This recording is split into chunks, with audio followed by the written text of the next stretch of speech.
आघात प्रेमाचा. लेखिका प्रिया उंबरकर. वाचक स्वर सिद्धी गायकर.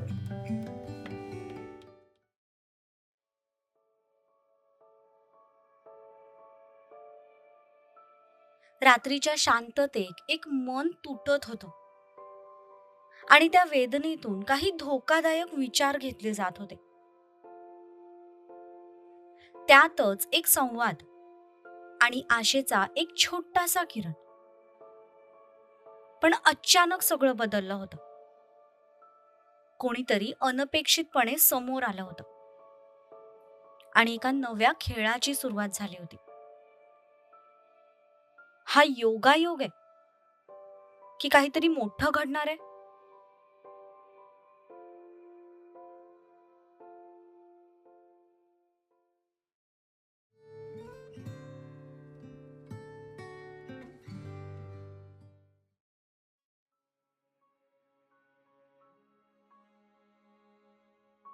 रात्रीचे 12 वाजून गेले होते.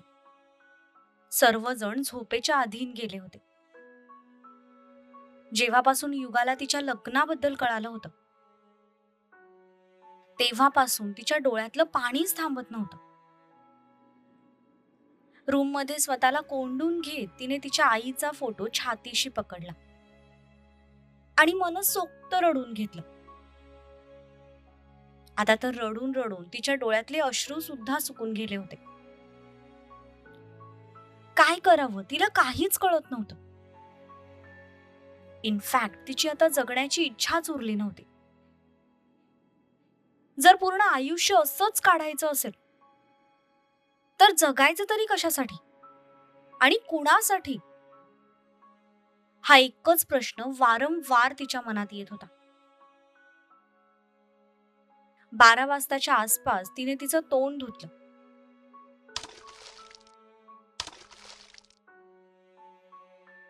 आणि वॉशरूम मधून बाहेर आली.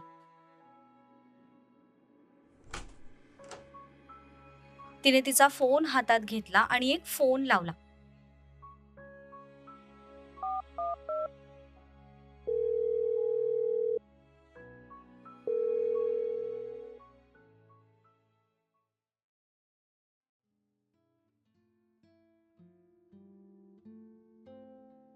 इकडे शांत झोपलेल्या रूपाच्या डोक्याजवळ फोनची रिंग वाजली. तशी ती दचकून उठून बसली.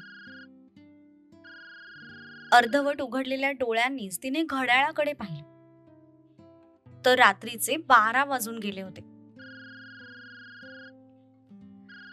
अरे यार, इतक्या रात्री कोण फोन करतंय मला? रूपाने फोन हातात घेऊन पाहिलं, पण अजूनही डोळ्यांवर झोप असल्यामुळे स्क्रीनवरचं नाव तिला नीटसं दिसत नव्हतं. तिने 2-3दा डोळ्यांची उघडझाप केली आणि नीट त्या स्क्रीनकडे पाहिलं. पण युगाचं नाव बघून तिला आश्चर्य वाटलं. तिने एकाच हाताने डोळे चोळले आणि तिचा फोन रिसीव्ह केला. काहीतरी झाल्याशिवाय ती इतक्या रात्री फोन करणार नाही हे रूपाला चांगलंच माहिती होतं. हॅलो युगा, अगं काय झालं? इतक्या रात्री का फोन केलायस तू मला? सगळं ठीक आहे ना ग? घरचे काही बोललेत का? त्यांनी तुला मारलं तर नाही ना? एक वेळ मारलं असतं ना तरी चाललं असतं मला. इनफॅक्ट कायमचं मारून टाकलं असतं ना तरी चाललं असतं. पण ते जे माझ्यासोबत करतायत ना ते आता सहन नाही होते मला.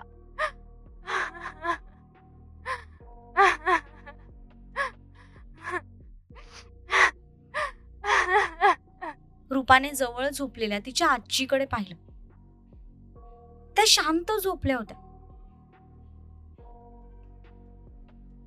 बरं, जस्ट 1 मिनिट थांब युगा, मी पटकन गच्चीवर जाते आणि तुला फोन करते.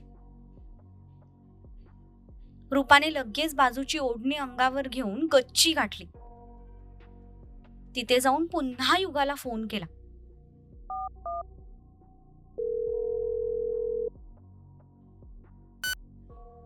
तिने फोन रिसीव्ह तर केला, पण अजूनही तिचं रडणं सुरू होतं. काही केल्या तिला तिचं रडू आवरतच नव्हतं. युगा, अगं सांग तरी आधी मला काय झालंय ते.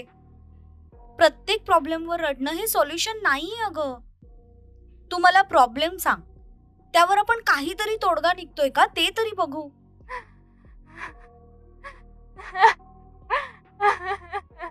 या प्रॉब्लेमवर आता काहीच सोल्युशन नाहीये ग रूपा. या लोकांनी शपथच घेतलीये की ते मला सुखाने जगूच देणार नाही. मला तर एक गोष्ट कळत नाहीये की मागच्या जन्मी मी असं काय पाप केलं होतं जे मला अशी माणसं मिळालेत.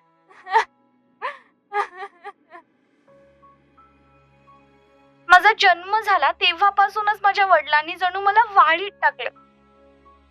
आजपर्यंत एकदाही त्यांनी मला प्रेमाने जवळ घेतल्याचं मला आठवत नाही ग.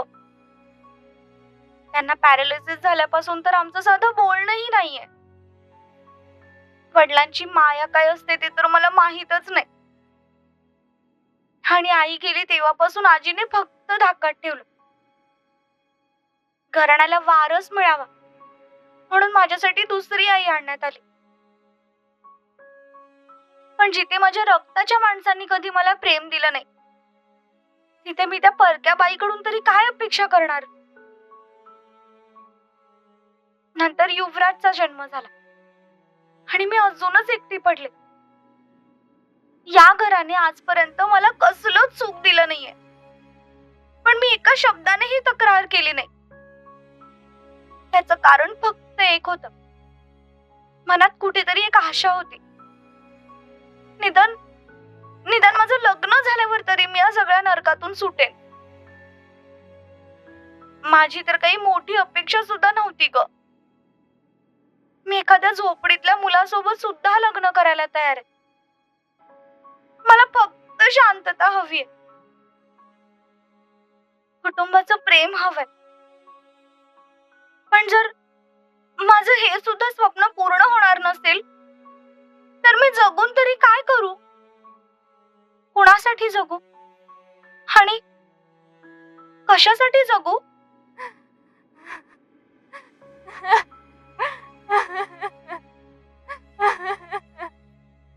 तसा रूपाला धक्का बसला. तिच्या पास्ट लाईफ बद्दल रूपाला सगळं माहिती होतं, पण युगाने कधीच ते अशा प्रकारे वैतागून बोलून दाखवलं नव्हतं. पण आज तिच्या प्रत्येक शब्दामध्ये राग होता, दुःख होतं, त्रास होता, जो रूपाला इतक्या दुरूनही जाणवत होता. त्यामुळे आता तिला युगाची काळजी वाटू लागली होती.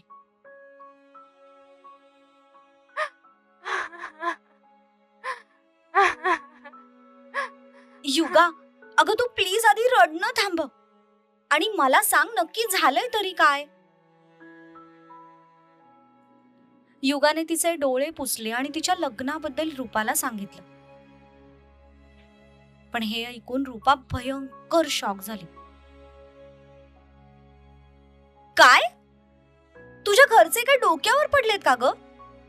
अरे का 40शीतल्या माणसासोबत ते तुझं लग्न कसं काय लावू शकतात? ते पण फक्त त्याच्या घराण्याला वारस हवाय म्हणून? तू काय खेळणेस का की त्या मुलाला जन्माला घालणारी मशीन आहेस?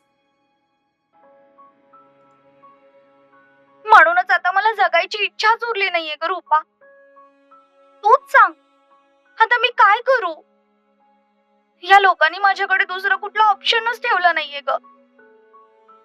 घर सोडून गेले ना तरी सुद्धा हे लोक मला पाताळातून सुद्धा शोधून आणतील आणि त्या माणसासोबत माझं जबरदस्तीने लग्न लावून देतील. पण खरंच सांगते ग रूपा, माझं जर त्या माणसासोबत लग्न झालं ना तर मी आत्महत्या करेन. मला नाही जगायचंय असं आयुष्य.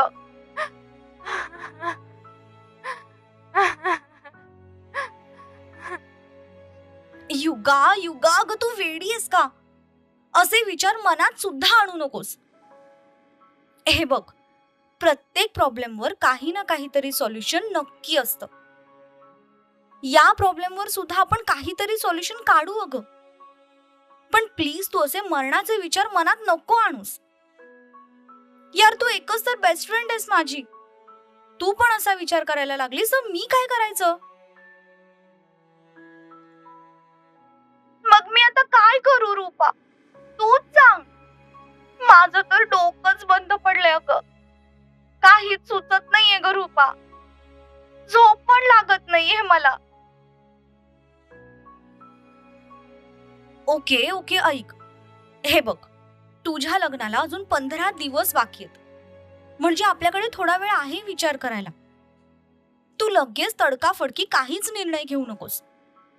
मला 1-2 दिवस दे, मी विचार करून तुला या प्रॉब्लेमवर काहीतरी सोल्युशन सांगते. पण प्लीज प्रॉमिस कर, तोपर्यंत तू काहीही वेडवाकडं करणार नाहीस.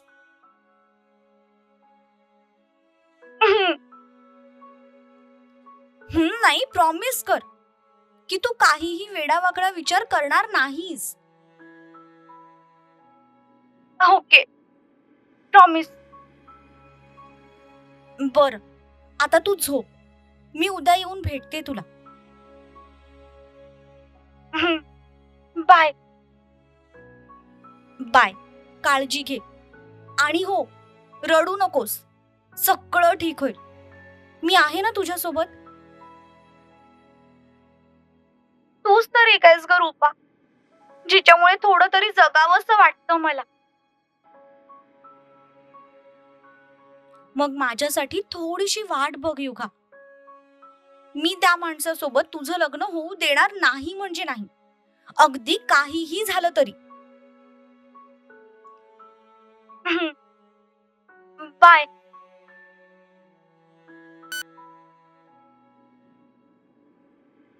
रूपाने फोन ठेवला. पण आता तिची सुद्धा झोप उडाली होती. बराच वेळ ती गच्चीवर इकडून तिकडे फेऱ्या मारत विचार करत होती. पण तिला सुद्धा काही सुचत नव्हतं.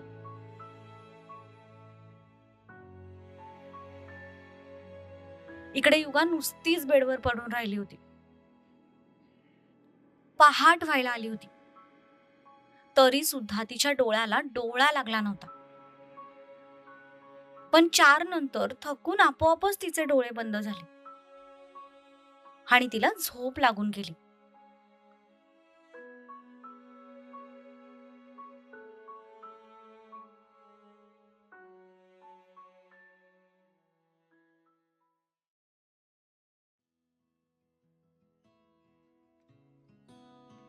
दुसऱ्या दिवशी सकाळी ध्रुव गाढ झोपेत होता.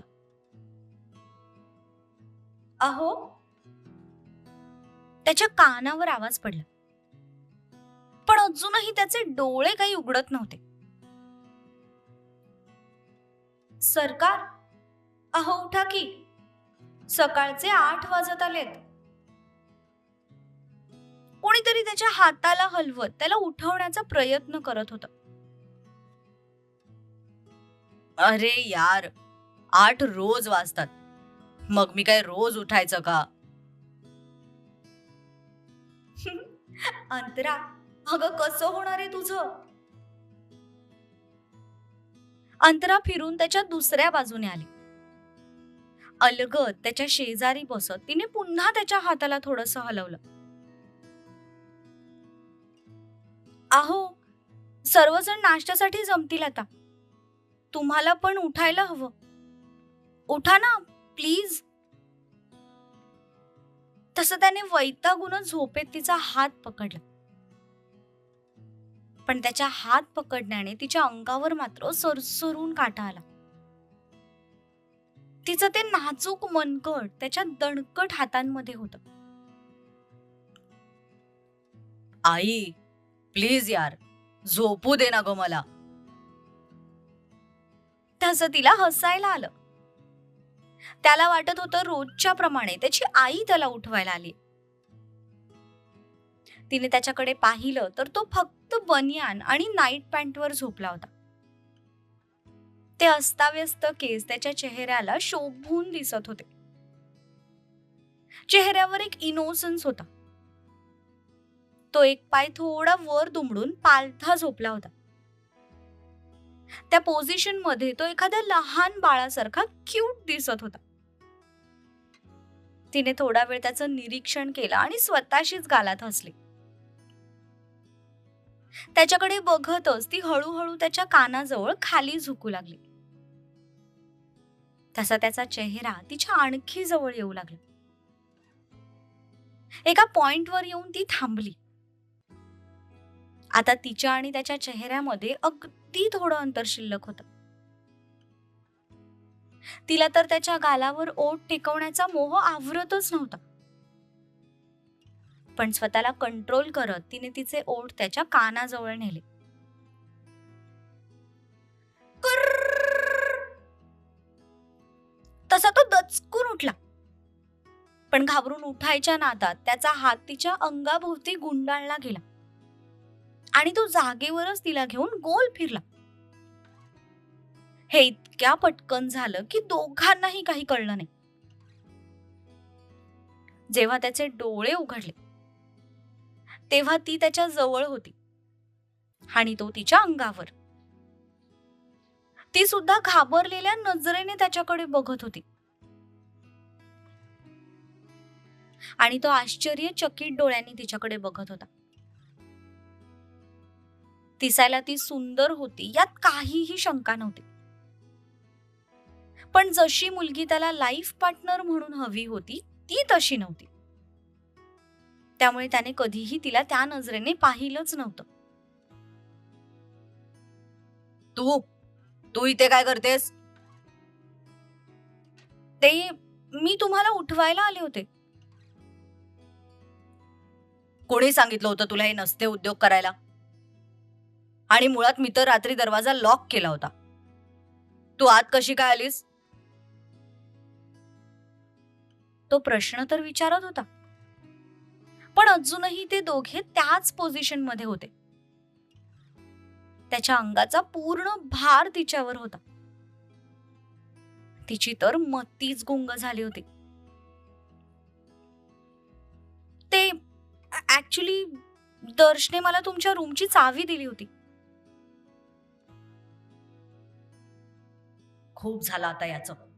आता मी या कुत्र्याला सोडणारच नाही. आहो, उठता का जरा? तुम्ही खूप जड आहात. तेव्हा कुठे त्याच्या लक्षात आलं की तो तिच्या अंगावर आहे. त्याने एकदा स्वतःकडे पाहिलं आणि एका झटक्यात तिच्यापासून बाजूला झाला. तसा तिने इतका वेळ धरलेला श्वास मोकळा सोडला. हे बघ अंतरा. अरे, उठलास ध्रुव तू? बरं झालं अंतरा, तू याला उठवलंस. नाहीतर हा अजून 1 तास तरी लोळत पडला असता एवढं नक्की. तसं ध्रुवने खाऊक गिळू अशा नजरेने त्याच्याकडे पाहिलं. बरं, तुम्ही लवकर आंघोळ करून खाली या. नाश्ता रेडी आहे. आणि हो, आज घरात पूजा आहे त्यामुळे आज कोणीही कुठेही जायचं नाही असा मोठ्या आत्यांचा आदेश आहे.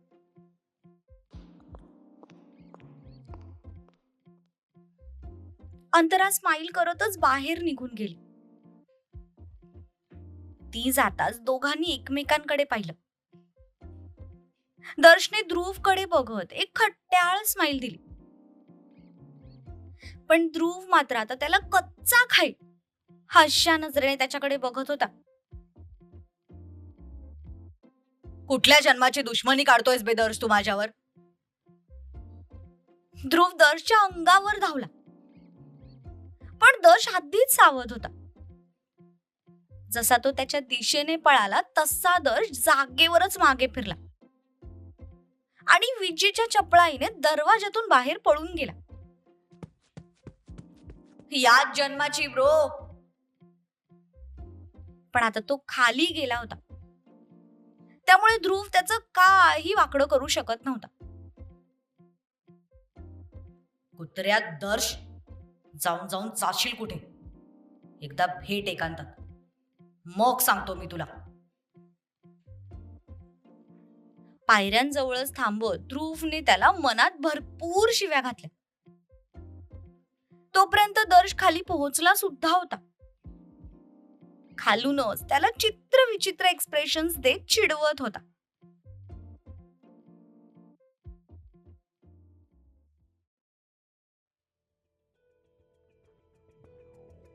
सकाळचे 10 वाजत आले होते. रूपाने पटापट घरातलं सगळं काम आणि अंघोळ वगैरे आवरली. ती कपडे चेंज करायला तिच्या रूम मध्ये गेली. लवकर आवरून तिला युगाकडे जायचं होतं. या प्रॉब्लेमवर तिला काही सोल्युशन तर सापडलं नव्हतं, पण निदान तिला भेटून थोडा आधार द्यावा या विचाराने ती आता युगाकडे जायला निघाली होती. तिने ड्रेस चेंज केला आणि तिची पर्स घेऊन बाहेर पडली.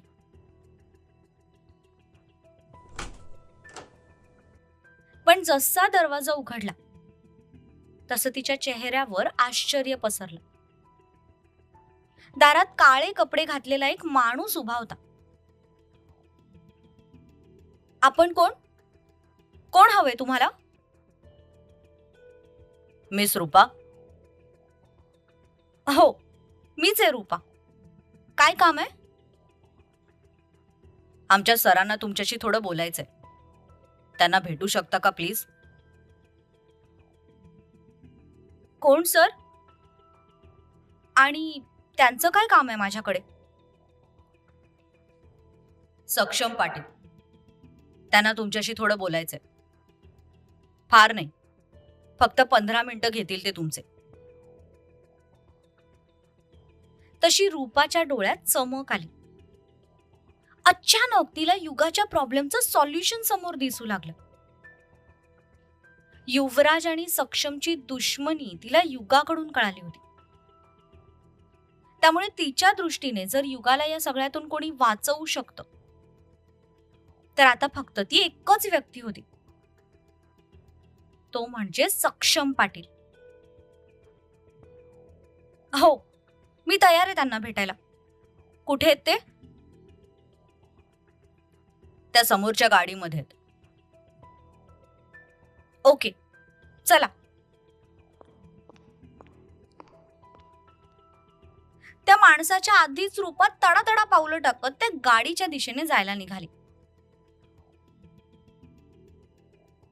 गाडीजवळ जात तिने काचेवर नॉक केलं.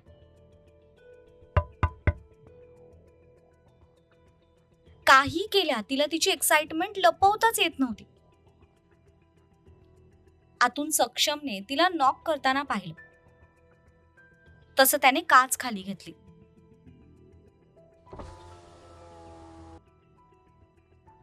काच खाली होताच रूपाने त्याच्याकडे पाहिलं. त्याला बघून काही वेळ ती सुद्धा ब्लँक झाली. त्याने ब्लॅक पॅन्ट आणि शर्ट घातला होता. त्यावर ब्लॅक कलरचा वेस्ट कोट होता. त्याची ती बसण्याची स्टाईल, डोळ्यांवरचा तो काळा गॉगल त्याच्या पर्सनॅलिटीला अजून उठावदार बनवत होता. त्याची ती ट्रिम दाढी त्याच्या प्रोफाईलला अजून शानदार बनवत होती. थोडा वेळ रूपा सुद्धा सगळं विसरून त्याच्याकडे फक्त बघत बसली. तो होताच तितका handsome. Miss Rupa, if you don't mind, मला तुमच्याशी थोडं बोलायचंय. आपण समोरच्या कॅफेमध्ये जाऊन बोलूया का? हो, चालेल. सक्षमने त्याच्या माणसाकडे बघून इशारा केला. त्याने रूपासाठी दरवाजा उघडला. Please sit. त्याचं तिने ओढणी नीट केली आणि पटकन आत जाऊन बसली. आत जाताच त्याच्या परफ्यूमचा तो सुगंध तिच्या नाकात शिरला आणि ती पुन्हा एकदा ब्लँक झाली. त्या दोघांमध्ये फक्त एका हाताचं अंतर होतं. त्याचा प्रेझेन्स कोणालाही भुरळ पाडायला पुरेसा होता. रूपा आतमध्ये बसताच त्या माणसाने दार बंद केलं.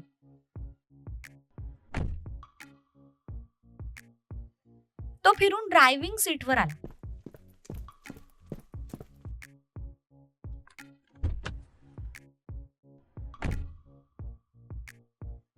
आणि पुढच्याच क्षणाला गाडी स्टार्ट होऊन तिथून निघाली.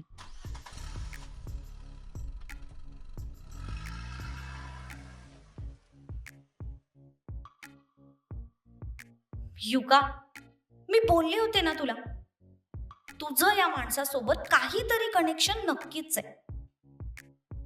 आता हाच माणूस तुला तुझ्या प्रॉब्लेम मधून सोडवेल.